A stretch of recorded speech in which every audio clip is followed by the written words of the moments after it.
Nous sommes partis du constat que le parent utilisait beaucoup son téléphone devant son enfant et que celui-ci pouvait alors se sentir délaissé, abandonné ou même être incité à se diriger vers un écran. Nous nous sommes d'abord rendus dans différents lieux publics pour observer le comportement. De nombreux parents ont regardé leur téléphone ou passaient un appel en même temps qu'ils poussaient la poussette. Les parents tournaient parfois entièrement le dos à leur enfant pour être mieux plongés dans leur discussion. Au parc, les parents laissaient leurs enfants jouer pendant qu'eux utilisaient leur téléphone. Recueillir des témoignages de parents nous a fait réfléchir au comportement que nous souhaitions encourager. Les inciter à mettre de côté complètement leur téléphone était impossible.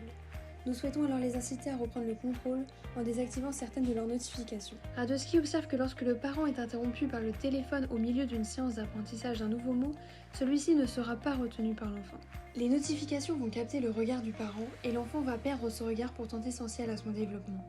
L'enfant en bas âge découvre qu'il existe dans le regard de ses parents. Donc un parent absorbé par son téléphone va provoquer des réactions de stress importantes. Nous voulons introduire notre nudge directement dans le quotidien des familles, dans leur maison et non pas seulement dans les lieux publics pour un impact plus important.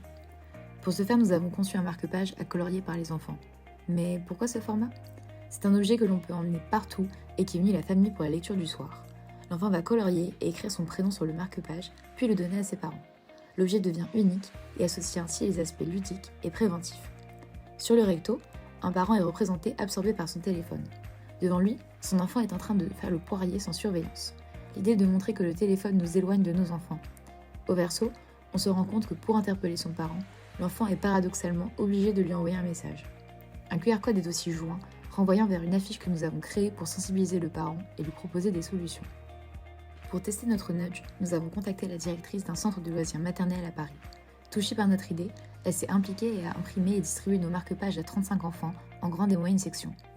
À la sortie du centre, les enfants ont pu donner leur marque-page plastifié à leurs parents, accompagnés d'une petite fiche explicative réalisée par la directrice. Les retours collectés ont été très encourageants, de la part des animateurs comme des parents et même des enfants. Alors, il y a eu un très très bon succès qui a été constaté. Et le soir, j'ai pu donc remettre les marque-pages extrêmement bien reçus par l'ensemble des parents. Certains parents nous ont dit « c'est très très bien ». Une maman dit « ah, enfin, ce n'est pas trop tôt pour en parler ». C'est vrai que parfois, quand on va au parc avec notre enfant, on a tendance à s'occuper avec notre portable devant le bac à sable. Donc, elle dit « mais que faire ?» Voilà.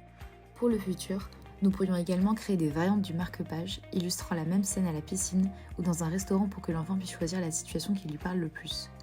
Nous avons aussi recensé 400 établissements potentiels à Paris. Avec une moyenne de 35 enfants réalisant l'atelier, notre portée s'étendrait donc à 14 000 enfants, soit d'autant plus de parents, sans compter sur le rôle du bouche à oreille. Enfin, une fois les autorisations obtenues de la part des centres, écoles et de l'éducation nationale, la mise en place du nudge se ferait en totale autonomie dans les établissements. En bref, d'un marque-page à une véritable action, il n'y a qu'un pas, et nous pensons pouvoir le franchir tous ensemble. Alors, on se déconnecte ?